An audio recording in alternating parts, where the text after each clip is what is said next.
আমাদের মাঝে আলোচনা নিয়ে এসছেন। আজকের শাহনেসাবা জাতীয় ক্ষত্রিয় ফাউন্ডেশন টাঙ্গাইল জেলার সদর থানা কমিটির আহ্বায়ক গঠনের অন্যতম প্রধান অতিথি হযরত মাওলানা মুফতি আতিকুর রহমান নোমানী সাহেব, সেক্রেটারি শাহনেসাবা জাতীয় ক্ষত্রিয় ফাউন্ডেশন টাঙ্গাইল জেলা ও কেন্দ্রীয় অডিটর আমি হযরতকে তার আলোচনা পেশ করার জন্য শুভেচ্ছা জানাচ্ছি ইনশাআল্লাহ।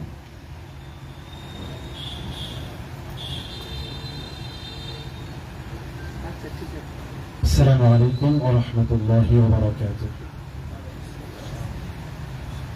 نحمده ونصلي على رسوله الكريم أما بعد.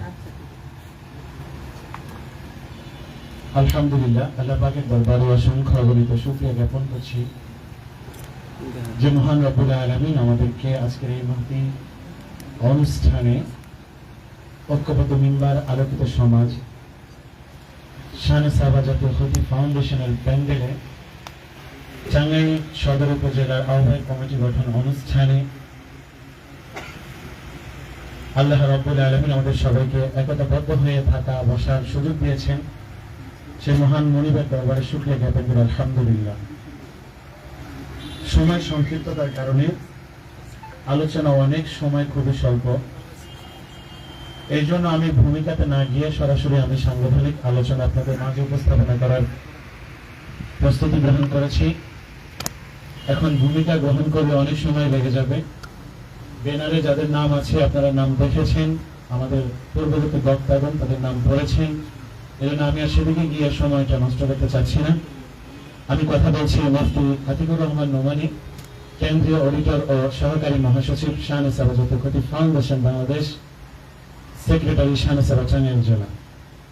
আমরা আজকে যে বিষয়কে সামনে নিয়ে আজকে এখানে উপস্থিত হয়েছি, আপনাদের মূল্যবান সময়ে যারা এখানে ব্যয় করতেছেন সেই সংগঠন সম্পর্কে আছে আমরা এখানে আলোচনা করব। কারণ আমরা অনেকে আমাদের বন্ধুবারের দাওয়াতের বন্ধু বলেছি, সেই জন্য আমরা সদস্য হয়েছি। বাকি সংগঠন বিষয়ে অতপ্রতভাবে ওইভাবে আমাদের হয়তো বা জানা নেই। এই জন্য আমি সংগঠনের প্রথম পরিচয় তুলে ধরছি। 2015 সালে আমাদের অত্র সংগঠনের সম্মানিত প্রতিষ্ঠাতা চেয়ারম্যান হযরত মাওলানা মুফতি শামীম মজুমদার হাফিজাহুল্লাহ, হযরত মাওলানা মুফতি শামীম মজুমদার হাফিজাহুল্লাহ তিনি শাহনেসাবা জাতীয় ক্ষত্রিয় নামক এই সংগঠনকে প্রতিষ্ঠা করেন ফেনী অঞ্চল থেকে, ফেনী জেলা থেকে। উনি 2004, 5 এবং 6 এই 3 বছর কায়েদে মিল্লাত আল্লামা জুনায়েদ বাবুনগর রহমাতুল্লাহি আলাইহির প্রধান খাদেম ছিলেন। এরপরে উনি আমাদের শাইখের কাছে উনি উপস্থাপনা করেন বাংলাদেশে নামে বেনামে অনেক সংগঠন রয়েছে, রয়েছে আন্তর্জাতিক সংগঠন, রয়েছে আঞ্চলিক সংগঠন। প্রত্যেকটা সংগঠনের কার্যক্রম এ ব্যাপারে আমাদের খুবই জানা। কিছু সংগঠন এমন আছে যে আমি হয়তো অন্য কোনো সংগঠনে চান্স পাই নাই, তো আমি 5 জন মিলে একটা সংগঠন দাঁড় করিয়ে প্রেসিডেন্ট অফ অমুক সংগঠন, হাসি এটা তামাশা কিছু আমরা মানুষ করতেছি। মানে একটা সংগঠনে গিয়েছে, সেখানে আমরা চান্স পাইনি, আমি একটা সংগঠন দাঁড় করে দিলাম, 2-4 দিন ফেসবুকে হাইলাইট করলাম, এরপরে আমি নাই। এরকম অনেক সংগঠন রয়েছে। এত বহু নামে বেনামে অনেক সংগঠন থাকার কারণে আমরা যখন কোনো জায়গায় সেবা দিতে চাই তখন কত সংগঠন এলো আর গেল, কিন্তু তারা সংগঠনের মানটা বোঝে না। ওই দেখছে যে আঞ্চলিক অনেক সংগঠন আজ আছে কাল নাই।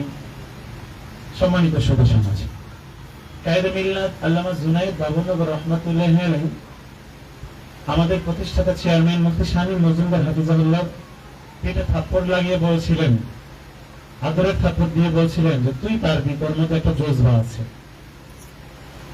শেখ নিজ হাতে সংগঠনের নাম লিখে দিলেন শাহনেসাবা জাতীয় ক্ষত্রিয় ফাউন্ডেশন।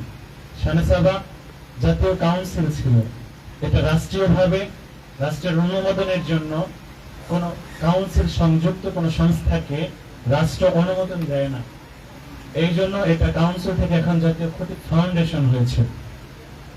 শাহনেসাবা জাতীয় ক্ষত্রিয় ফাউন্ডেশন জুনায়েদ বাবুনগরী রহমাতুল্লাহি আলাইহির স্বহস্তে লিখিত একটি সংগঠন। ওনার ফয়েজের মাধ্যমে এই সংগঠনের বিস্তৃতি এতটাই বেগবান হয়েছে, কাতার, কুয়েত, বাহরাইন, সৌদি আরব, লন্ডন সহ বহির্বিশ্বের সর্বোপরি 10টা দেশে শানে সাহাবার কার্যক্রম পরিচালনা হয়ে আসতেছে, আলহামদুলিল্লাহ। তাহলে এই সংগঠনকে ছোট করে দেখার আর কোনো সুযোগ নেই। এই সংগঠন পুরো বাংলাদেশ 64 জেলার মধ্যে কাজ বেগবান রয়েছে, চলমান রয়েছে। কোন জেলাতে সদস্যের মাধ্যমে কাজ চলতেছে, আহ্বায়ক কমিটির মাধ্যমে ফুলফিল পূর্ণাঙ্গ কমিটি হয়নি, তবে 64 জেলাতে কাজ চলমান আছে। এই সংগঠন যুবকদেরকে টার্গেট নিয়ে সংগঠন এগিয়ে যাচ্ছে। নওজোয়ান যে সমস্ত আলেম রয়েছে তাদের হাতে সংগঠন দায়িত্ব অর্পণ করে। মুরব্বী যে সকল ওলামায়ে কেরাম রয়েছেন, আমাদের সেরে তাজ ওস্তাদ, ওনারা আমাদেরকে দিক নির্দেশনা দিয়ে চালিয়ে নেবেন। উপদেষ্টা হিসাবে ওনারা আমাদের কি করবেন, পরামর্শ দিয়ে অত্র উপজেলা বা জেলাতে আমাদেরকে চালিয়ে নেবেন। আমরা তাদের মুহতাজ। কোন বিষয়ে? পরামর্শের বিষয়ে। তারা না থাকলে আমাদের কোন অনুষ্ঠান সৌন্দর্য মণ্ডিত হবে না। অনুষ্ঠানের সৌন্দর্য বাড়ানোর জন্য যে অঞ্চলে কমিটি গঠন হবে, ওই অঞ্চলের সুনামধন্য যে সমস্ত আমাদের বুজুর্গ আলেম রয়েছেন তাদেরকে আমরা রাখবো আমাদের কি হিসাবে, উপদেশ দেওয়া হিসাবে, উপদেষ্টা হিসাবে। তারা তো সেই জোয়ান কাল থেকে, যুবক বয়স থেকে এই পর্যন্ত সংগঠনে কাজ করতে করতে অনেকটা টায়ার্ড হয়ে গেছে। আমরা তাদেরকে কষ্ট দিব না, তবে আমরা তাদের বাইরে কোনো কাজ করব না। কথা কি বুঝাইতে পারছি? মুরব্বী ছাড়া আমরা কোনো কাজ করব না, তবে কাজের মূল হালটা আমরা যুবকরা ধরবো তো ইনশাআল্লাহ। আজকে এখানে যে কাউন্সিল হবে, যুবক যারা আছেন আপনাদেরকে হালটা ধরতে হবে। মুরব্বীদেরকে আমরা মাথায় করে রাখবো। প্রত্যেকটা প্রোগ্রামে সৌন্দর্য বদ্ধ হচ্ছে আমাদের মুরব্বী ওলামায়ে কেরাম, তাদেরকে ছাড়া আমরা কিছু করবো না ইনশাআল্লাহ। আমাদের এই সংগঠন, তাহলে প্রথমত সংগঠনের নামকরণ করেছেন আল্লামা জুনায়েদ বাবুনগর রহমাতুল্লাহি আলাইহি। দ্বিতীয় নাম্বার, এই সংগঠন এককভাবে কোন মাসলাকের সাথে সম্পৃক্ত নয়। এই সংগঠন সমস্ত মাসলাকের নির্যাস হচ্ছে শানে সাহাবা জাতীয় কর্তৃক ফাউন্ডেশন। এই সংগঠন নির্দিষ্ট কোনো মাসলাক নেই। প্রত্যেকটা মাসলাকের লোক এখানে সমান অধিকার রাখে। সমান, আপনি যদি সুন্নি হন আপনার এখানে সমান মর্যাদা, আমি হানাফি হলে আমারও এখানে সমান মর্যাদা, আপনি আহলে হাদিস হলে এখানে আপনার সমান মর্যাদা। এই শানে সাহাবার ব্যানারে কোনো পার্থক্য করা যাবে না। এমনও করা যাবে না যে অমুক ইমাম উনি সুন্নি, উনি তো আমাদের বিরুদ্ধাচরণ করে, তোমার আমি সেবা দেব না। এরকম আচরণ শানে সাহাবাতে আজ পর্যন্ত হয়নি। সম্মানিত সুধী সমাজ, আপনি যদি বলেন তাহলে আমরা এটা কিভাবে চালাচ্ছি, আমরা এটা চালাচ্ছি জৈনপুরীর পক্ষ থেকে ডক্টর এনায়েতুল্লাহ আব্বাসী, আমরা তো চিনি নাকি, সবাই চিনি। ডক্টর এনায়েতুল্লাহ আব্বাসী হাফিজাহুল্লাহ, উনি আমাদের সংগঠনের একজন উপদেষ্টা, মুখপাত্র। দেখতে পাচ্ছেন, উপদেষ্টা উনি আমাদের। আর ওনার বক্তব্য শানে সাহাবার ব্যাপারে তো আপনারা শুনেছেন ফেসবুকের মাধ্যমে। এরপরে শাইখুল হাদিস আল্লামা শাহ নুরুল ইসলাম আদি মুতামিম ও প্রধান শাইখুল হাদিস উলামা বাজার মাদ্রাসা ফেনী, নাম শুনে থাকবেন, উনি আমাদের উপদেষ্টা। এরপরে চরমনাই পীর সাহেবের পক্ষ থেকে, ইসলামিক আন্দোলনের পক্ষ থেকে এই সংগঠনে আছে ওনার ভাই শেখ মুসাদ্দিক বিল্লাহ হাফিজাহুল্লাহ, যিনি ইসলামিক ফাউন্ডেশনের গভর্নরের একজন। তাহলে চরমনাই পীর সাহেব থেকে একজন পেলাম, জৌনপুর পীর সাহেবের পক্ষ থেকে সরাসরি ডক্টর এনায়েতুল্লাহ আব্বাসীকে পেলাম। এরপরে আমরা মেকল মাদ্রাসা, হাটহাজারী মাদ্রাসা থেকে শুরু করে বাংলাদেশের উল্লেখযোগ্য বুজুর্গ ব্যক্তি যাদেরকে দেখে আমরা দিন শিখেছি, বক্তব্য শিখেছি, তারা এই সংগঠনে অতপ্রতভাবে আছেন। সেই সাথে আমাদের বর্তমান ধর্ম উপদেষ্টা ডক্টর আফম খালিদ হুসাইন হাফিজাহুল্লাহ, উনি আমাদের এই সংগঠনের উপদেষ্টা। এবং এই শাইখের সাথে আমাদের ধর্মীয় উপদেষ্টার সাথে আগামী 9 আগস্টে আমাদের প্রোগ্রাম হতে যাচ্ছে। আপনারা অনলাইনে দেখেছেন, ফেসবুকে দেখেছেন। এই শনিবার দিন প্রোগ্রাম হতে যাচ্ছে। এই প্রোগ্রামের আলোচ্য বিষয় হলো উলামায়ে কেরামদের বেতন বৃদ্ধি করতে হবে। দোয়া করবেন তো ইনশাআল্লাহ এটা যেন সাকসেসফুল হয়। উলামায়ে কেরামের বেতন বৃদ্ধি করতে হবে। ছুটি ছাটার ব্যাপারে কোনো কমিটির অজুহাত চলবে না। ইমাম সাহেবের ছুটি লাগলে দিতে বাধ্য থাকবে, এবং কোন ইমাম সাহেবের মন চাইলে পরিবর্তন করতে পারবে না। ইমাম সাহেবের কোনো ভুল থাকলে সংশোধনীয় সময় দিতে হবে। এই কয়েকটা বিষয়ের উপরে আলোচনা হবে। আলোচনাটা আমাদের পক্ষে যাবে ইনশাআল্লাহ। দোয়া করবেন যাতে এটা সাকসেসফুল হয়। আর রাষ্ট্রীয় কোনো বাধা তথা অন্য কোনো রাষ্ট্রীয় কাজের কারণে যেন ধর্মীয় উপদেষ্টা ধর্ম উপদেষ্টা আফম খালিদ হুসাইন যেন দূরের কোনো সফরে না যায়। তাহলে ইনশাআল্লাহ এটা একটা সুন্দর প্রোগ্রাম আমাদের পক্ষে হবে ইনশাআল্লাহ। এরপরে আছে সব মাসলাকে সে থাকতে পারে আরেকজনের কাছে বিতর্কিত, কিন্তু শানে সাহাবাতে মানে সবাই সমান। এই জন্য এই সংগঠনে আমাদের উনিও আছেন, জুনায়েদ আল হাবিব সাহেব উনি আছেন, অধ্যক্ষ শামসুল আলম সাহেব আছেন, এরপরে আরো অনেক উপদেষ্টা এখানে আছেন। সর্বোপরি আইনি সাপোর্ট পাওয়ার জন্য বর্তমান সময়ের আমাদের সুপ্রিম কোর্টের যিনি সভাপতি ব্যারিস্টার মাহবুব হোসেন খোকন, উনি আমাদের আইন উপদেষ্টা। তাহলে এই সংগঠন কি আপনি আঞ্চলিক ধরে রাখছেন এখনো নাকি আন্তর্জাতিক? বলেন একটু, আমার সাথে কথা বলেন। আন্তর্জাতিক। রাষ্ট্রের কোন ব্যক্তি নাই এই সংগঠনের মধ্যে? আলহামদুলিল্লাহ আমরা রাষ্ট্রীয় ভাবেও স্বীকৃতি পেয়েছি। আলহামদুলিল্লাহ বলি সবাই। রাষ্ট্রীয়ভাবে আমাদের কোড রেজিস্ট্রেশন কোড চলে আসছে, রাষ্ট্রীয়ভাবে স্বীকৃতি পেয়েছি। এখন এই সংগঠন এত বিশাল বড় একটা সংগঠন, এই সংগঠনের কাজ কি? মসজিদ মাদ্রাসা, মসজিদের সম্মানিত ইমাম ও খতিব, মুয়াজ্জিন, খাদেম এবং মাদ্রাসার শিক্ষক, ক্ষেত্র বিশেষ সব শিক্ষককে না, মাদ্রাসার শিক্ষক, এই কয়েকটার ব্যক্তির উপরে আমরা সাংগঠনিক যে কার্যক্রম পরিচালনা করি। তার মধ্যে একটা হলো মসজিদ মাদ্রাসা কেন্দ্রিক কোন আলেমের গায়ে যদি কেউ হাত উঠায় কিংবা তাকে যদি কেউ বকা দেয় কিংবা মানসিক অথবা শারীরিক ভাবে ওনাকে যদি নির্যাতন করা হয়, বক্তৃতা চলাকালীন যদি ওনার জুমার বয়ানে যদি ওনাকে বাধাপ্রাপ্ত করা হয়, যদি কোনো আলেমের সামনে থেকে মাহফিল স্টেজ প্রোগ্রাম থেকে মুখের সামনে থেকে যে মাইক্রোফোন কেড়ে নেওয়া হয়, শুধুমাত্র আমাদের কাছে লিখিত কোনো অভিযোগ দিলে ইনশাআল্লাহ এই খোলা প্যান্ডেলের নিচে আপনাদের কাছে ওয়াদা দিয়ে যাচ্ছি, শুধুমাত্র আমাদের কাছে একবার বলবেন যে আমাকে এই অপমানটা করা হয়েছে। বিগত দিনে দেখেছেন শানে সাহাবা কথা কম বলে কাজ বেশি করে, এটা আপনারা দেখেছেন। আমাদের অনলাইন ভিত্তিক সংগঠন, প্রত্যেকটা কাজ আমাদের আপনাদের মাঝে উন্মুক্ত। আমরা এখানে চাটুকারিতার জন্য আসি নাই, তাই না? যা কাজ আমরা করি সেটা আমাদের আপনাদের মাঝে আমরা পাবলিশ করে দেই। তো যদি এমন কখনো হয় যে আপনি কোন নির্দিষ্ট বক্তব্য দিচ্ছেন, নির্দিষ্ট আলোচনা করতেছেন, ঠিক এই সময় মসজিদের সভাপতি বলল হুজুর এই বিষয়ে কথা বলবেন না, যে আমার পূর্বে বক্তা বললো না, আপনি ধরেন সুদের বিষয়ে ওয়াজ করতেছেন, অথবা ওই সভাপতি সুদখোর সভাপতি কি বলবে যে এটা মনে আমার দিকে তাকাই আমার লক্ষ্য করে বলতেছে, ও পরবর্তী অ্যাকশন কি নেবার ক্ষমতা কি, আর ক্ষমতা লয় হুজুর পাল্টা সব সমস্যার সমাধান হয়ে যাবে, এটা ওর ক্ষমতা।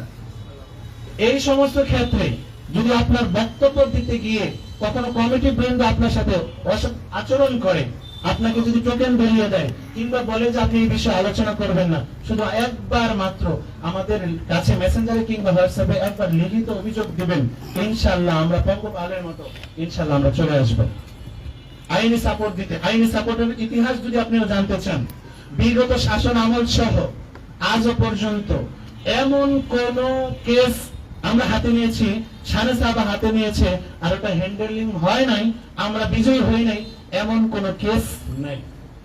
আলহামদুলিল্লাহ। আলহামদুলিল্লাহ।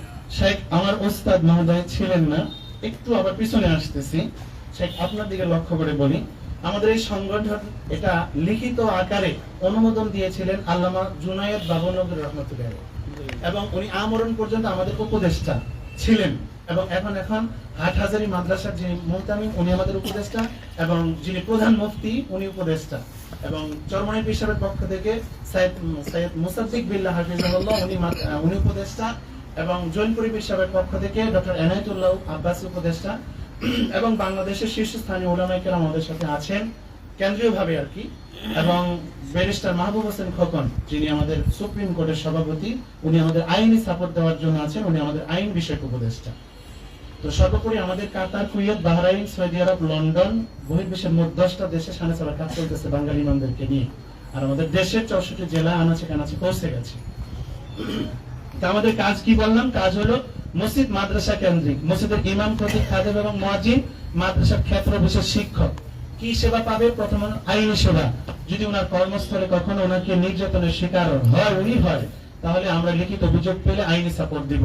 উল্লেখযোগ্য কয়েকটা না বললে নয়, যদিও সময় বেশি লেগে যাচ্ছে। এর মধ্যে একটা হলো কালীহাতি, গ্রামের নাম কি ছিল? রামপুর হটিবাড়ি রামপুর হাটিবাড়ি হাটিপাড়া। রামপুর হাটিপাড়া একজন ইমাম সাহেব কমিটি, আওয়ামী লীগ কমিটি অতিক্রম হওয়ার পরে বিএনপি কমিটি এসে সেখানে ইমাম সাহেবকে পরিবর্তন করবে।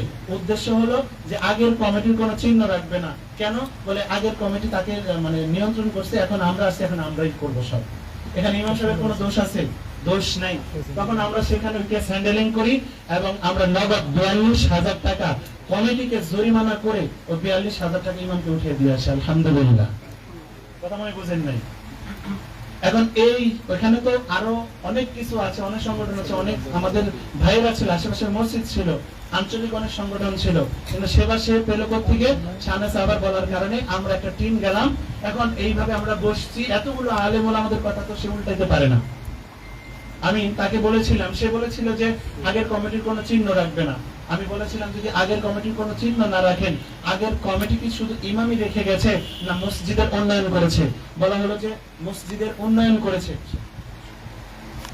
তো মসজিদের উন্নয়ন করেছে, তাহলে আপনার কথায় যদি আপনি ইস্তেকামত থাকতে পারেন যে আগের কমিটির কোনো চিহ্ন রাখবেন না, তাহলে ঠিক ইমাম পরিবর্তনের আগে আপনার মসজিদের টাইলস খুলে ফেলতে হবে। কথা বলেন ঠিক কিনা?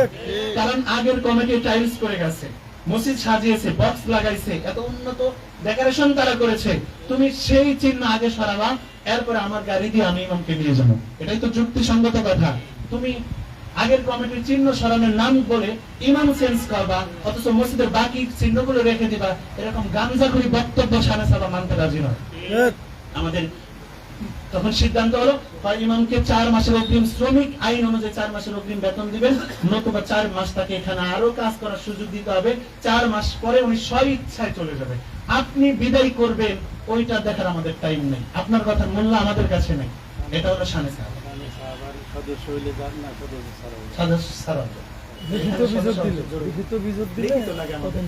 এটা এক নাম্বার। আমরা যদি লাস্ট পর্যন্ত খেয়াল করি তাহলে বুঝতে পারবো। এরপরে আমি লাইভ হচ্ছে না, ভালো করে লাইভ করেন। এরপরে ওই বিগত আওয়ামী লীগ শাসনে মধুপুর আপনার মেয়র নির্বাচনের সময় ঘাটাইলের সমস্ত পুলিশগুলো সেখানে চলে গেছে। এই দিক দিয়ে ঘাটাইল একজন ইমাম সাহেব, উনি কারেন্ট বিল কেন দিন, আজকে মন খোলা কথা, যেহেতু ওস্তাদ দেখে পাইছি বাবা সমতুল্য, কারেন্ট বিল দেয়নি এক ব্যক্তি। দেখেন ওদের প্রশাসনিক কত ঝামেলা। নাম হচ্ছে আব্দুর রাজ্জাক, কারেন্ট বিল দেয় নাই, তার নামে কেস ওয়ারেন্ট জারি হয়েছে। এখন রাত 2টা বাজে, এই 2টোর সময় ওই গ্রামের যে গ্রাম পুলিশ থাকে ওর কাছে গেছে পুলিশ 7 জন, যার পরে বলছে যে আব্দুর রাজ্জাকের বাড়ি কোনটা। ওই গ্রামের মধ্যে একই ব্যক্তি 2 তাহরুজ লেগে গেছে, বলছে যে এইটা। এই বলে উনি তো চলে গেছে, দফাদারটা চলে গেছে। এখন যেহেতু আপনার ওয়ারেন্টভুক্ত আসামি, এই জন্য প্রশাসনের লোক আর সালাম কালাম তো দেয় নাই, বরঞ্চ গেট দরজা ভাঙছে, গেট দরজা ভেঙে সরাসরি একদম দরজা সামনে গিয়ে কোনো সালাম কালাম নাই, এই দরজা খুল। বলে আপনারা কে? বলে যে আমরা আইনের লোক, প্রশাসনের লোক। এখন তো পাহাড়ি অঞ্চল, ভয়ের কারণ আছে যে ডাকাত কিনা, তখন তারা দরজা খুলে নেন। না খোলার কারণে প্রশাসনের লোক গিয়ে দরজা ভাঙছে। ভাঙার পরে যায় দেখে একজন, যে আমাদের সাদা গেঞ্জি পরা একজন লোক এই পকেট রুমে বসে আছে, ওনাকে ধরে এলোপাতাড়ি মারা হয়েছে, মাথার মধ্যে লাথি দিচ্ছে। উনি বলতেছেন আমি একজন ইমাম সাহেব মানুষ, আমার কোনো দোষ নাই, আমি কি করছি? তোর ইমামতি শিখাইতেছি। ওনার মারতেছে আর বলে ইমামতি শিখাইতেছি। বলছে আমার অপরাধ কি? বলে তুই কারেন্ট বিল দাস না। কারেন্ট বিল আমি তো কালকে দিছি, এই যে ঝুলাই রাখছি আমি কারেন্ট বিলের কাগজ, আমরা যেভাবে গুনার মধ্যে ঝুলাই রাখি, ঝুলাই রাখছি। তুই কারেন্ট বিল দিছিস, তোর আইডি কার্ড দে। আইডি কার্ড বের করে দেখেন নাম হলো গোলাম রহমান, আসামির নাম আব্দুর রাজ্জাক। মারলো কারে? গোলাম রহমান। আব্দুর রাজ্জাকের বাড়ি এটা না, আরেকজন ওই ইমাম সাহেবকে মারলো। মারার পরে এখন উনি যখন দেখছে আইডি কার্ডের সাথে আর আসামির নামের সাথে বাবার নামে মিলে না, তখন একদম ওই যে বেড়াল মানে যে মাছ খেয়ে যেরকম লেজ গুটায় পলায়, ওই প্রশাসনের সেকশন বের হয়ে গেল। সমস্ত লোক তো জমা হয়ে গেছে, বের হয়ে গেছে। এখন উনি কি করবে? গ্রামের ছেলে গ্রামে ইমামতি করে।